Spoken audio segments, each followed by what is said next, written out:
할렐루야. 네. 지금까지 쭉 이렇게 살아오면서 제가 아직 깨닫는 것은 인생이라는 것이 항상 무슨 문제가 생긴다는 것입니다. 한 문제를 넘어서면 이제 또 다른 문제가 안 왔으면 하지만 어김없이 또 다른 문제가 오더라는 것이죠. 한 목사님에게 보내온 편지 한 부분입니다. 성도님께서, 목사님, 제 인생을 한마디로 설명하면 고군분투입니다. 아이들, 남편, 직장은 물론 하나님과의 동행도 투쟁입니다. 집안 문제, 돈 문제, 사생활은 물론이고 서로를 이해하기 위해 투쟁합니다. 그리고 내면의 싸움이 있고 두려움과 싸워야 합니다. 옳은 일이라는 걸 알아도 포기하게 됩니다. 인생은 왜 이렇게 힘든 걸까요? 이 싸움이 언젠가는 끝날까요? 끝나길 바랍니다. 때로는 다 포기해버리고 싶어요 라고 하는 편지였습니다. 여러분, 인생이 왜 이렇게 힘들까요? 자, 우리 한번 서로 보시면서 이렇게 한번 이야기해 줬으면 좋겠습니다. 인생은 원래 힘든 겁니다. 사실은 원래 인생은 힘들지 않았어요. 아담과 하와가 에덴 동산에서 있을 때는 인생이 힘든 인생이 아니었는데, 죄를 지어서 에덴 동산에서 쫓겨나면서 그 죄로 인해서 사실 인생이 힘들어진 것이죠. 그래서 우리가 사실은 그 에덴 동산 낙원, 천국에 살고 있지 않기 때문에 우리 인생은 힘든 거예요. 다시 한번 이렇게 한번 서로 이야기해 줍시다. 우리는 천국에서 살고 있지 않으니까요. 그래요. 이것이 우리 인생입니다. 그럼에도 불구하고 참 많은 우리 성도님들 어려운 중에도, 특히 코로나 상황과 여러 상황에도 또 용기를 내서 열심히 살아가시는 걸 보면 한편으로 정말 존경스럽기도 하고 또 도전도 되고 참 꿋꿋이 견디는 것이 감사한 마음도 듭니다. 우리 인생, 한 성도님의 그 간증입니다. 15살에 외국으로 유학을 간 아들은 명문대학과 대학원을 나온 뒤 외국 회사에 들어갔습니다. 높은 연봉에 직장에서 인정도 받았습니다. 그럼 어떠세요? 부럽지 않으세요? 야, 너무 좋겠네. 저도 이제 자녀가 있기 때문에 어찌 보면 우리 부모가 꿈꾸는 자녀의 진로가 아닌가 생각이 듭니다. 너무 좋은 것 같지 않습니까? 그죠? 근데 제가 그 다음 대목을 좀 읽어드릴게요. 하지만 아들은 일하느라 바쁘다며 주일 성소도 안 하고 주말도 없이 일하며 직장에서 높은 연봉을 받는 만큼 큰 돈이 오가는 일이기에 스트레스가 많아 밤에 와인을 즐겨 마시고 수면제를 먹고 자는 습관이 생겼습니다. 자, 이제 어떠세요? 이런 코스로 우리 자녀들을 성공시키고 싶은 마음이 있습니까? 이 엄마는 이 꿈꿨던 아들의 성공, 세상의 성공은 뭐 좀 이루었죠. 그런데 지금은 하나님께 회개하면서 살아간다고 합니다. 이렇게 말합니다. 성공한 아들을 통해 세상 복을 누리고 싶은 악한 마음이 있었습니다. 비로소 아들의 믿음보다 성공을 우상 삼은 저의 죄를 깨닫게 되었습니다 라고 고백합니다. 여러분, 어떠신 것 같아요? 이렇게 보면 참 우리 인생이 우리 마음대로 되지 않는 수수께끼 같다라는 생각을 해보게 됩니다. 이렇게 하면 이렇게 돼야 된다라고 우리 생각하지만 우리 인생이, 때로 우리 자녀들의 인생이 내가 생각하는 대로만 흘러가는 것은 아니더라는 것이죠. 지혜의 왕 솔로몬, 그는 세상에서 모든 걸 다 가져보았고 누려보았던 사람이었습니다. 이 솔로몬 왕은 그의 말년에 전도서 9장 11절로 이렇게 고백합니다. 좀 쉬운 메시지 성경으로 읽어보면요, 나는 이 세상의 모습을 깨달았다. 빠르다고 경주에서 늘 이기는 것도 아니고 힘 세다고 싸움에서 이기는 것도 아니더라. 지혜롭다고 만족을 얻는 것도 아니고 똑똑하다고 부자가 되는 것도 아니며 학식이 높다고 품위가 있는 것도 아니더라. 불행한 때와 재난은 누구에게나 닥쳐 오는 것이 인생이더라 라고 솔로몬은 고백을 합니다. 어떠신 것 같아요, 여러분들? 오늘 우리가 이런 성경에 나오는 바로가 그랬습니다. 어느 날 바로는 꿈을 꾸었습니다. 그 꿈이 너무 선명했습니다. 근데 그 꿈의 내용은 상당히 충격적이었습니다. 이 바로 왕은 꿈에 깨고 나서 그 꿈을 해석하기 위해서 뛰어난 종교 지도자, 오늘 본문에는 점술가라고 부르죠. 당시의 종교 지도자들을 부르고 또 지혜로운 그런 사람들, 현인들이라고 부르죠. 다 불러서 꿈을 해석하게 합니다. 그런데 그들이 와서 이런저런 꿈을 말하지만 바로 왕의 마음을 시원케 해주는 그런 꿈의 해석은 없었던 것 같습니다. 바로는 근심합니다. 두려워하고 번민하며 잠을 못 이룹니다. 그것을 옆에서 최적권에서 바라보던 사람이 술 맡은 관원장이었죠. 어쩔 수 없이 술 맡은 관원장이 자기 지난 시절을 회고하면서 오늘 제 죄를 기억합니다라고 하면서 요셉을 소개하게 되죠. 바로는 그 말 듣고 요셉을 당장 불러오라고 명령합니다.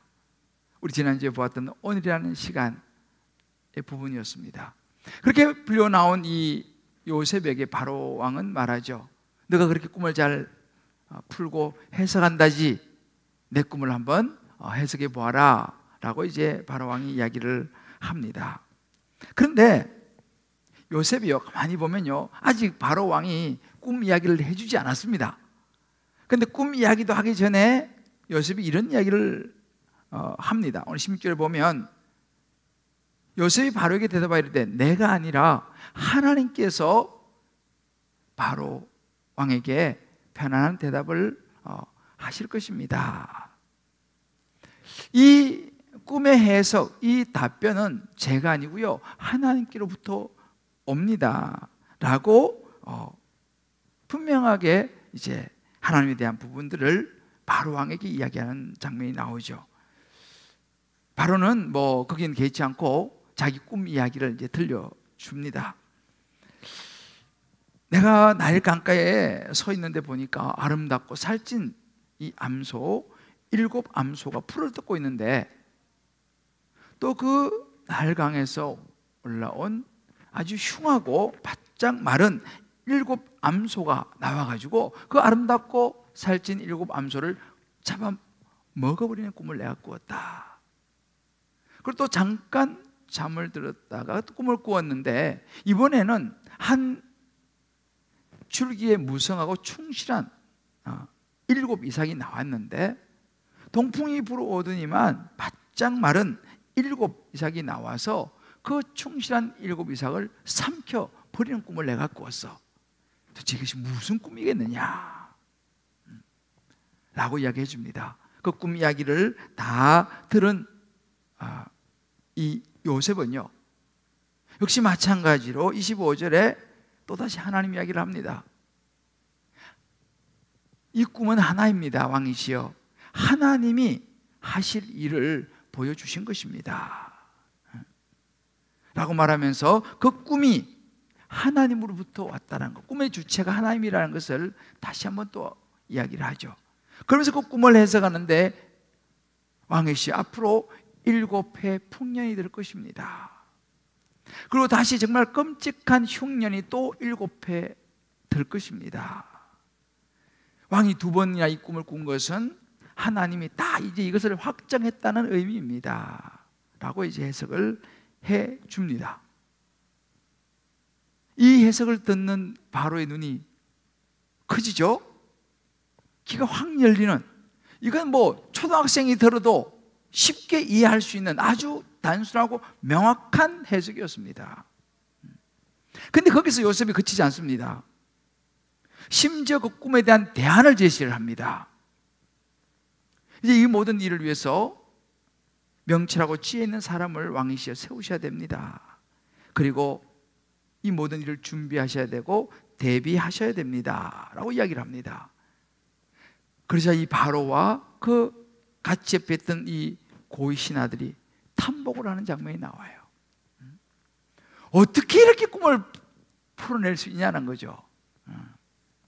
여러분 보세요. 이것이 요셉이 풀어내는 그 누구도 풀 수 없었던 인생의 수수께끼를 푸는 장면입니다.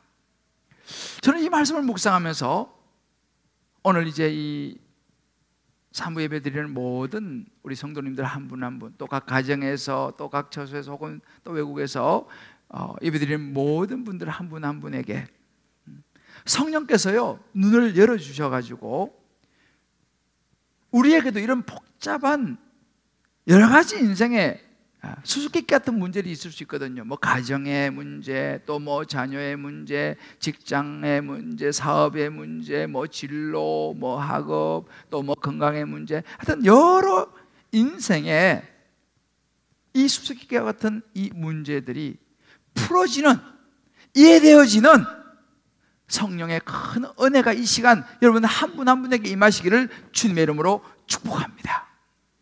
할렐루야. 이 대목을 좀 크게 하면 해야 됩니다. 다시 한번 축복합니다. 여러분 요셉처럼 정말 여러분의 모든 삶의 인생의 문제들이 깨달아지고 이해되어지고 풀어진 역사가 오늘 이 말씀 가운데 있어지기를 주의 이름으로 축복합니다. 아멘. 예. 자, 그렇다면 요셉은 어떻게 인생의 수수께끼를 풀어나가고 있습니까? 인생의 수수께끼를 푸는 방법을 요셉은 우리에게 보여줍니다. 그게 한 두 가지로 여러분과 말씀을 나누려고 합니다. 그 첫 번째, 요셉을 가만히 보니까요 인생의 문제를 내신 하나님께 물어보더라는 겁니다. 누가 문제를 냈습니까? 하나님이시죠. 그 하나님께 물어보더라는 것이죠. 이 꿈을 꾼 이 바로 왕은 당시에 이 애굽의 왕으로 신과 같은 그런 존재였습니다. 근데요 이 꿈을 꾸면서 이 바로 자신도 곁에 있는 신하들도 현실을 직시합니다. 내가 신이 아니구나. 우리 바로 왕이 신이 아니구나. 현실을 직시하죠. 왜요? 신이라면 두려워할 게 뭐 있어요? 꿈 꾸면 쫙 설명해내면 되는데 그 꿈을 설명을 못하고 두려워하고 번민하고 233 불러가지고 물어보는 이런 자신이 신이라고 말할 수 있습니까? 그런 왕을 신이라고 주변에서 볼 수 있겠습니까? 바로는 두려워하는 모습을 보여주고 있습니다. 내노라는 종교 지도자들, 요즘 말하면 이 석박사 천재들, 이 현인들이라고 부르죠. 아무도 이 꿈을 해석할 수가 없었습니다. 그 꿈은요 종교적으로 또 어떤 인간의 무슨 점술, 어떤 지혜, 기술로 풀 수 있는 그런 종류의 꿈이 아니었습니다. 왜 그렇습니까? 그 꿈을 주신 것은 하나님이시기 때문에, 문제를 내신 분이 하나님이시기 때문에 인간의 수준으로는 풀 수 없는 꿈이었기 때문에 그렇습니다. 저는 이 꿈을 묵상하면서 이 꿈 사건은 우리 인생을 그대로 보여주는 것이 아닌가라는 생각을 해봅니다.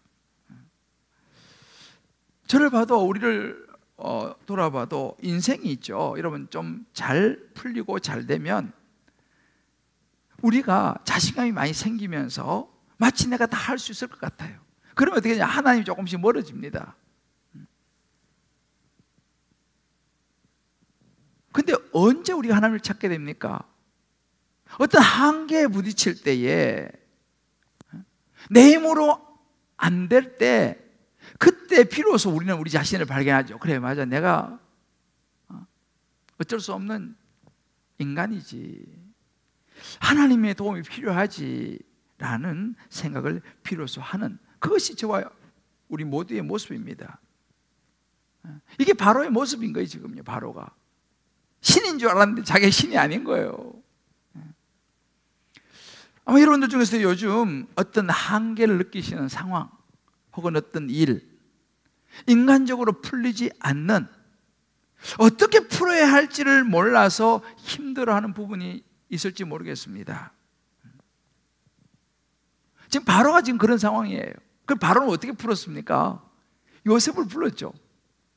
모든 힘과 권력을 가지고 있으니까 최고의 종교 지도자들, 점술가들, 천재들 다 불러서 물어보면서 그러다가 요새까지 부르게 된 거죠. 그래서 이 인생의 수수께끼를 풀어 나갑니다.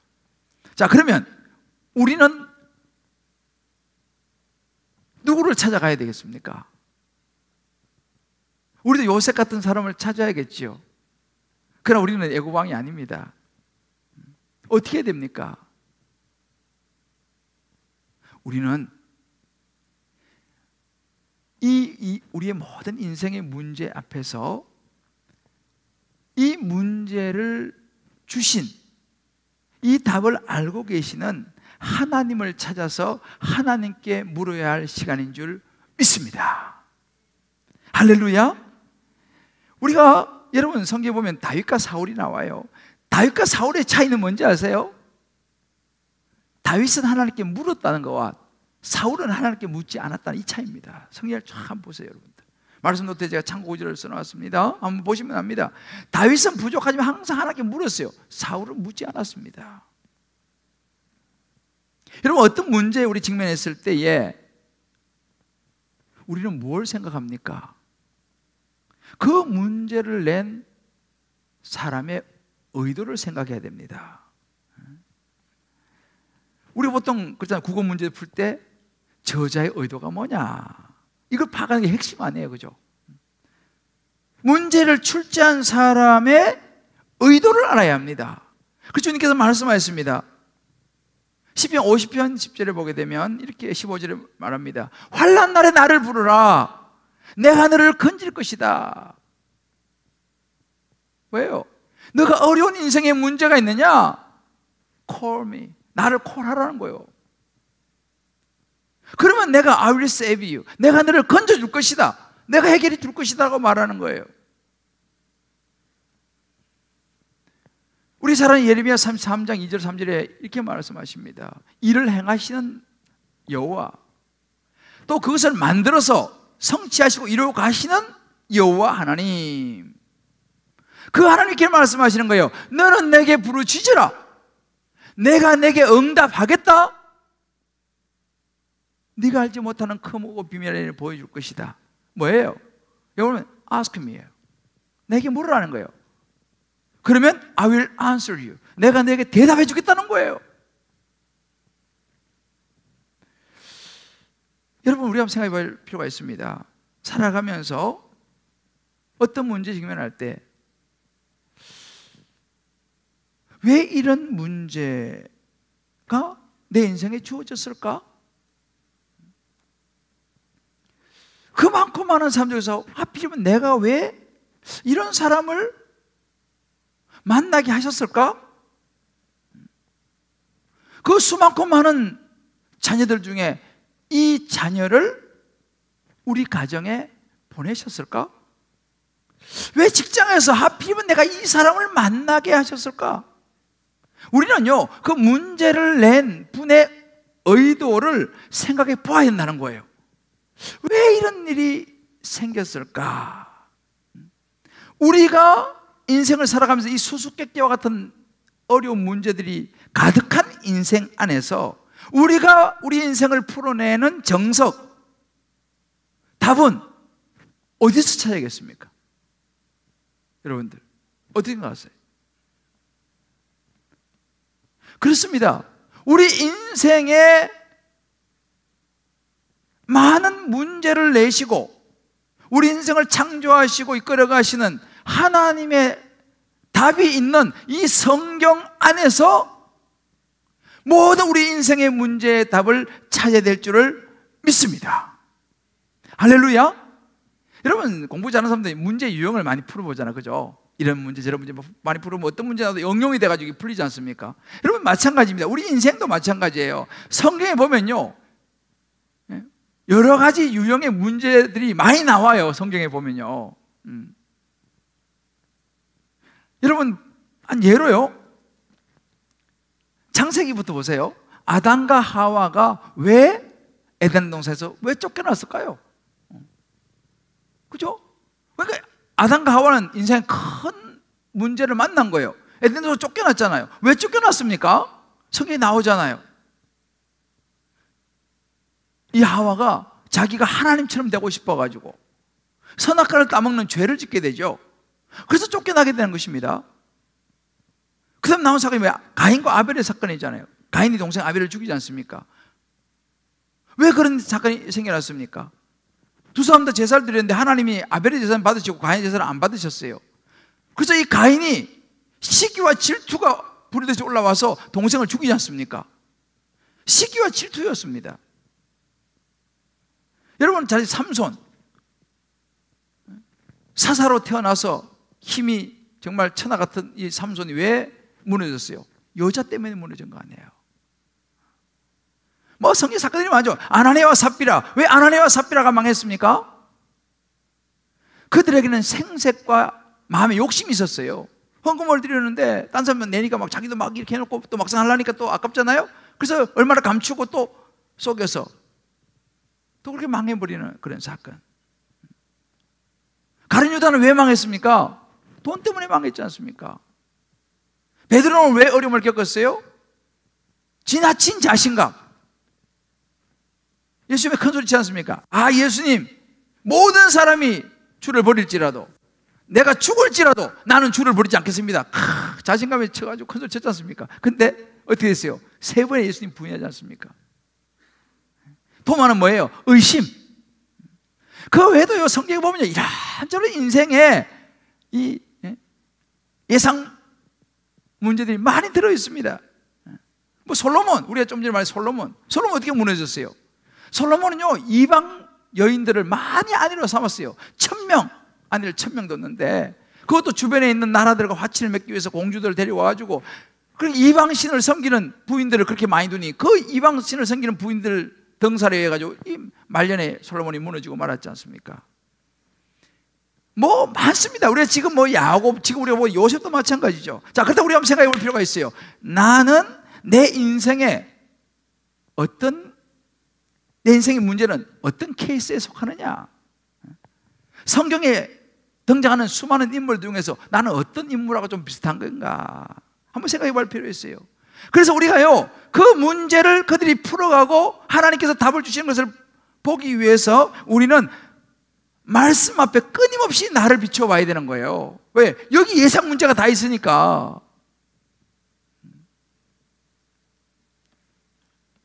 그래서 성경에서 비슷한 인물들을 계속 찾아보면서 그들의 실패했던 이유, 하나님께서 주셨던 답이 뭔지 다 들어있기 때문에 우리는 날마다 우리 인생을 하나님 말씀 속에 들어가서 묻고 또 물어야 될 줄을 믿습니다. 할렐루야. 한번 여러분 각자에게 적용해 보세요. 나는 어떤가? 나는 지금 내 인생에 풀리지 않은 이런 문제, 이해할 수 없는 어떤 상황들, 고난의 연속적인 어떤 인생 앞에서 나는 지금 이 문제를 누구하고 의논하면서 풀어가려고 시도하고 있는가? 한번 여러분 각자가 한번 생각해 보세요. 나는 하나님께 물으며 가고 있느냐라는 거예요. 인생의 수수께끼를 푸는 두 번째 방법은요, 인생의 답을 주시는 하나님 앞에 들어야 됩니다. 문제를 내시는 하나님께 물어야 된다면 이제는 그 문제의 답, 인생의 답을 주시는 하나님한테 들어야 됩니다. 제가 이 요셉의 꿈을 해석하는 걸 묵상하면서 깨닫는 것은 뭐냐면요, 처음부터까지 이 요셉은요, 이 바로 뭐 애굽의 여러 앞으로에 일어날 일들, 운명 이런 까지 하나님이 다 답을 가지고 계신다는 사실을 요셉이 알았다는 것입니다. 그래서 16절에 말하잖아요. 바로 왕에게도 하나님이 바로 왕에게 편안한 대답을 하시리이다. 뭐예요? 합당한 대답을 하나님이 주실 것입니다. 왜? 하나님이 답을 가지고 계신다는 것을 요셉은 알았어요. 왕에게 그 이야기를 해주는 것입니다. 그리고 이 요셉은 어떻게 그러면 그 답을 얻었을까요? 하나님께 귀를 기울였던 것이죠. 하나님, 이 꿈이 어떻게 제가 해석을 해야 됩니까? 결국은 이 꿈의 해석은요, 하나님 주신 지혜였다는 사실입니다. 요셉은요, 오늘 성경에 보면요, 3번이나 16절에도 하나님께서, 25절에도 하나님이 그가, 32절에도 하나님이. 무슨 이야기입니까? 요셉 분명히 말합니다. 하나님을 언급하는 거예요. 이 꿈의 해석이 어떤 내가 뭐 주술을 부리고 내가 뭐 뛰어나고 이래서가 아니라 이 꿈은 하나님의 뜻을 이루는 도구고 과정입니다. 왕이시여 라고 지금 이야기하는 대목입니다. 여러분, 우리는요, 저나 여러분이 우리 안에는 인정을 받고 싶고 또 우리 자신을 드러내고 싶은 그런 욕구들이 다 있어요. 근데 여러분, 그래 보면 요셉도 사람이기 때문에 요셉도 그랬겠죠.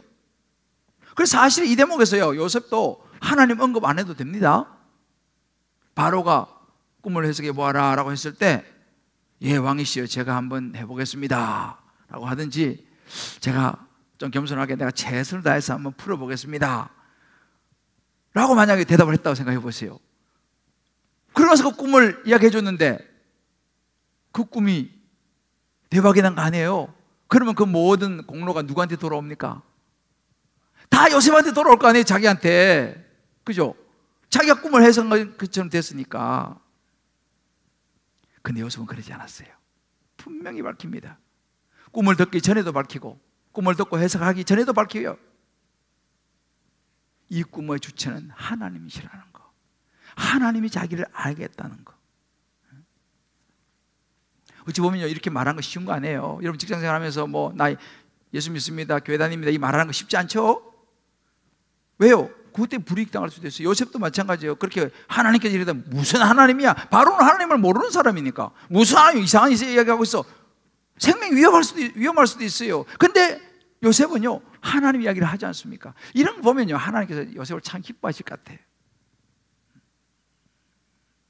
여러분, 이것을 또 다른 측면으로 생각해 본다면요, 요셉은요, 철저히 어떤 자리에 서 있냐면 하나님께 듣는 자리에 서 있는 거예요. 하나님께서 풀어주시는 이 꿈을 요셉이 들어야지 말을 할 거 아니겠습니까? 이게 굉장히 중요한 대목이에요.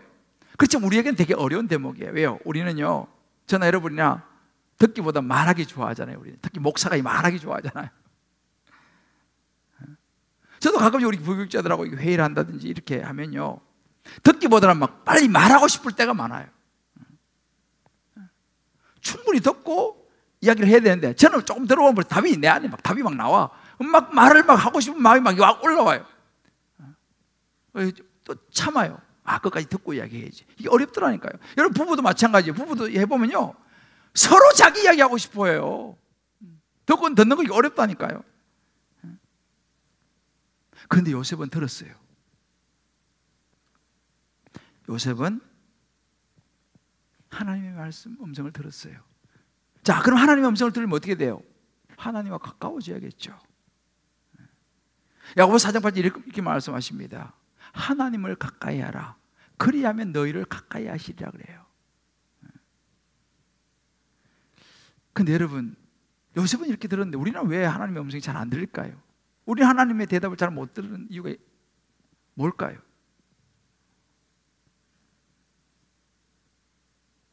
우리는, 저나 여러분이나 사실은 우리 내면이 너무 시끄러워요. 좀 복잡해요. 우리 안에는 세상이 가득 차 있어요. 우리 생각으로 가득 차 있을 때가 많습니다. 그러니까 내 생각이 가득 차 있으니 하나님 음성이 듣기가 쉽지 않죠.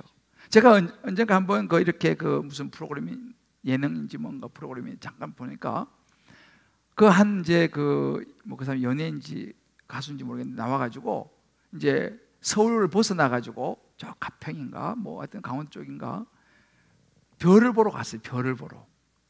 근데 서울 좀 벗어나서 가니까요, 하늘에 별이 막 정말 쏟아지듯이 많은 거예요. 별이 너무 아름다운 별이 많은 거예요. 자, 그럼 여러분, 그 별이 저기 가평이나 강원도에 가야만 그 별이 거기 있고, 여기 우리 살고 있는 잠실에는 별이 없을까요? 어떻게 생각하세요, 여러분들? 잠실에서는 별이 없을까요? 그 별은 사실은 잠실에도 있어요. 다만 안 보일 뿐이죠. 왜 우리 안 보입니까?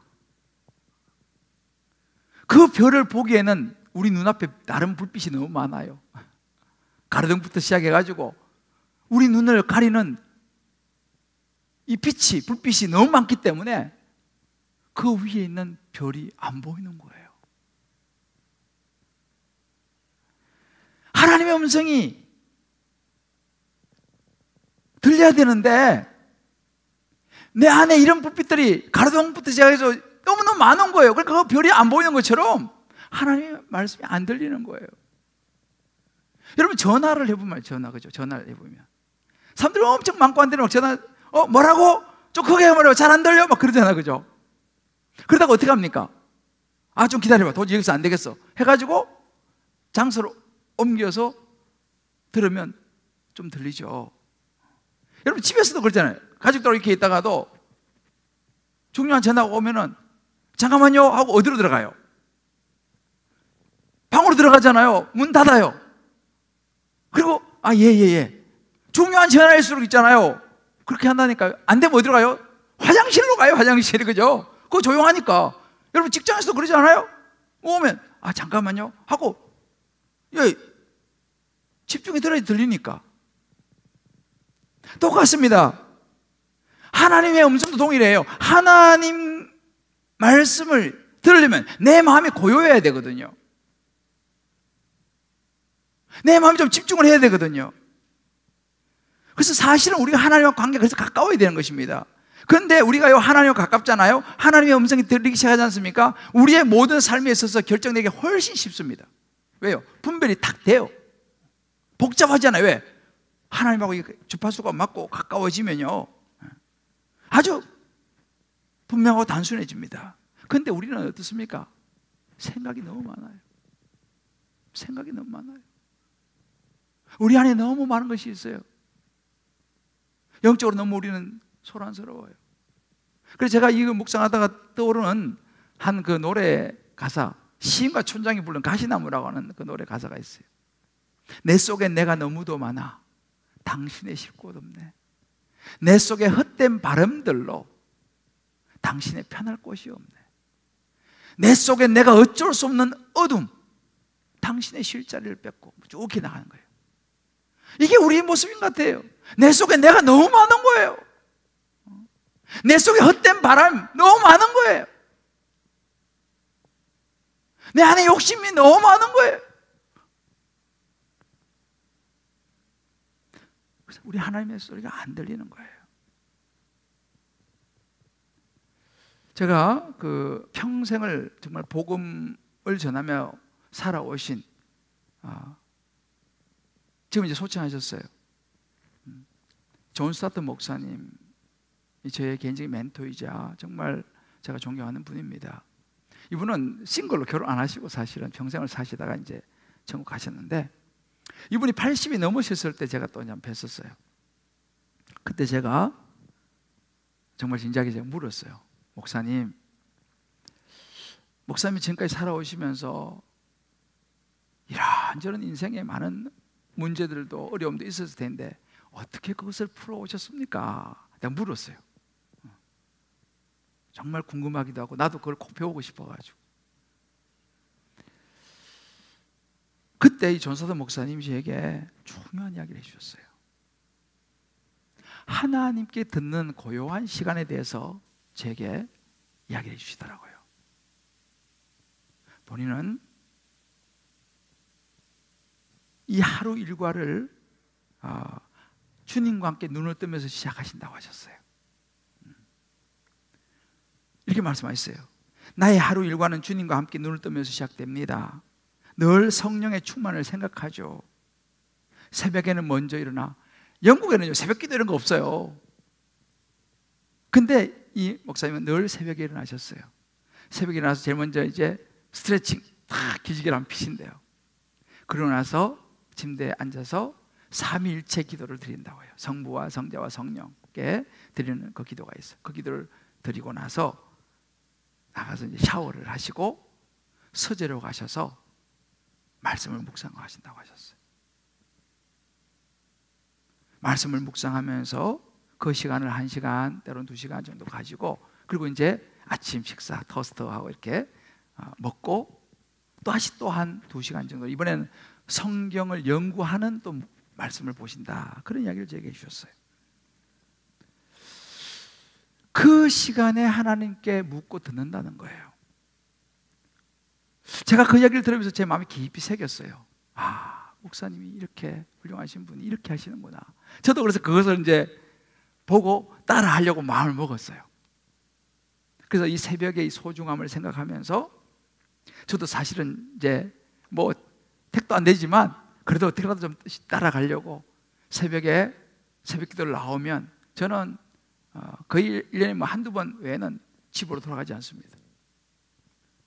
새벽 기도하고 제 목양실로 올라가요. 그래서 거기서 또 다시 말씀 묵상하고 하나님께 묻기도 하고 대답하기도 하고, 이 시간이 제게는 너무너무 중요한 소중한 시간이죠. 어떻게 보면 제 이 목회와 이 모든 것의 엑기스가 사실은 나오는 시간이에요.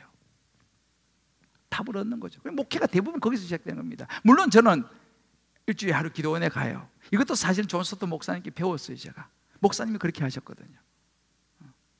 그래서 제가 기도원에 가서 이런 모든 묵상들 사실 다 기도원에서 기도하면서 주신 묵상들이에요. 제가 어느 책을 최근에 보다가 한 글귀가 제 마음을 탁 쳤어요. 이런 글귀였습니다. 질 낮은 정보는 질 낮은 분석력으로 이어진다. 안 좋은 재료로 만든 음식과 같다. 만약 자신이 포털 사이트 유소 서비스나 인터넷 커뮤니티, SNS, 게시물, 사람들의 댓글로만 세상을 읽는다면 유통기한이 지났거나 아주 질 낮은 재료로 만든 음식을 먹어왔다고 생각하면 된다. 어쩌면 좀 과장된 것 같은데 굉장히 일리가 있는 이야기예요. 우리는 세상을 살아가는 지혜를 얻기 위해서 물론 다양한 매체를 접하는 것도 중요하죠. 그런데 우리는 좀 더 양질의 정보를 접해야 한다는 거예요. 그럼 생각나는 게, 여러분 알다시피 워런 버핏하고 점심 한 그릇 먹는데 수억 원을 내지 않습니까? 이해 갑니까? 점심 한 그릇 먹는데 무슨 돈을 수억 원을 왜 내요? 그 워런 버핏과 식사를 하면서 나누는 그 대화 속에 수억과 맞먹는 양질의 정보와 양질의 지혜가 나온다는 사실이에요.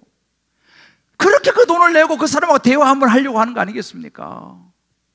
차원이 다른 거예요. 여러분, 우리가 잘 알아야 됩니다. 우리가 아무하고나 대화하는 게 아니라 정말 양질의 정보가 나올 수 있는 정말 좋은 사람하고 대화를 한마디 나누더라도 나눠야 돼요. 그래서 여러분들 CEO나 이런 사람들은 그런 사람을 찾지 않습니까? 일리가 있는 이야기예요. 자, 그렇다면 여러분 세상에 생각해 보세요. 이 세상에서 최고의 양질의 정보를, 최고의 지혜를 줄 수 있는 분이 누구겠습니까? 누구하고 대화하면 그 양질의 최고의 정보와 지혜를 얻을 수 있겠어요? 누굽니까? 그렇습니다. 세상을 창조하시고 저와 여러분의 인생을 이끌어 가시고 모든 걸 주관하시는 그 하나님과 대화를 나눌 때에 최고의 양질의 정보와 지혜를 얻게 되는 줄 믿으시기를 주의 이름으로 축복합니다. 할렐루야. 하나님하고 대화를 해야 됩니다. 그 누구보다도 최고의 시간이죠. 여러분 한번 각자가 한번 생각해 보세요. 나는 인생 여러 가지 문제를 만날 때 주로 나는 말하는 형인가 듣는 형인가? 어려운 인생의 문제를 풀어올 때 나는 어떻게 풀어가고 있는가? 내 소견과 내 경험과 뭐 내 사회적인 정보 분석력, 뭐 어떤 경험이 많은 어떤 지인, 뭐 유지 이런 사람들을 만나가지고 참고를 하는가? 아니면 나는 하나님의 음성을 듣는 편인가? 하나님 이럴 때 어떻게 됩니까? 라고 묻는 편인가? 우리가 눈을 딱 떠서 제일 먼저 하는 게 뭐냐? 핸드폰 켜서 SNS 보고 핸드폰을 제일 먼저 집느냐? 아니 신문을 제일 먼저 집느냐? 아니면 내게 생명 주시는 하나님의 말씀을 내가 제일 먼저 집느냐? 어떻게 내 하루의 시작은 되느냐? 한번 여러분 각자 생각해 보세요. 사랑하는 성도 여러분, 인생은 해석입니다. 아멘. 인생을 제대로 해석해내면 성공하는 거예요. 아멘. 누구에게 묻고 누구에게 답을 드려야겠습니까?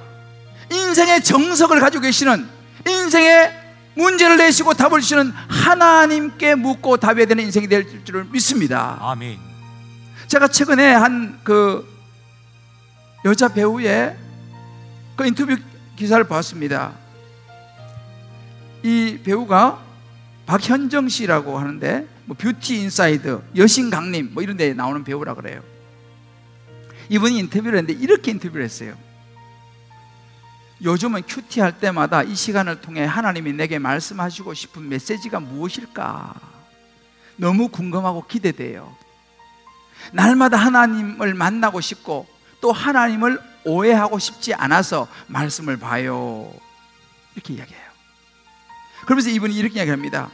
말씀을 보지 않으면 내가 원하는 모습으로 하나님을 오해하고 선택해야 되는 순간에도 자꾸 내 하고 싶은 대로 하게 되더라고요.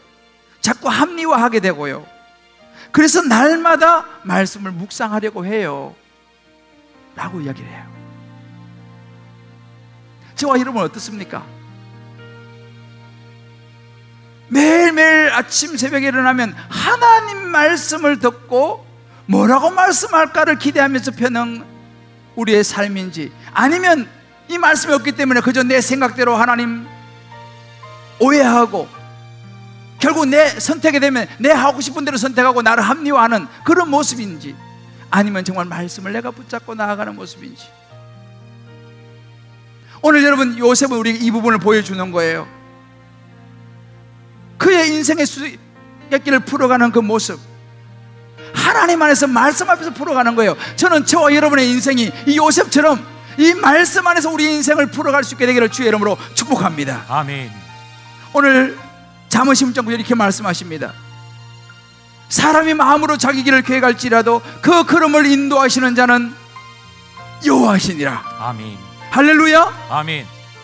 여러분, 그래서 우리가 이 큐티 의무가 아니에요. 목사하라고 하니까 그게 아닙니다. 인생의 문제를 풀어가는 답을 찾는 거예요.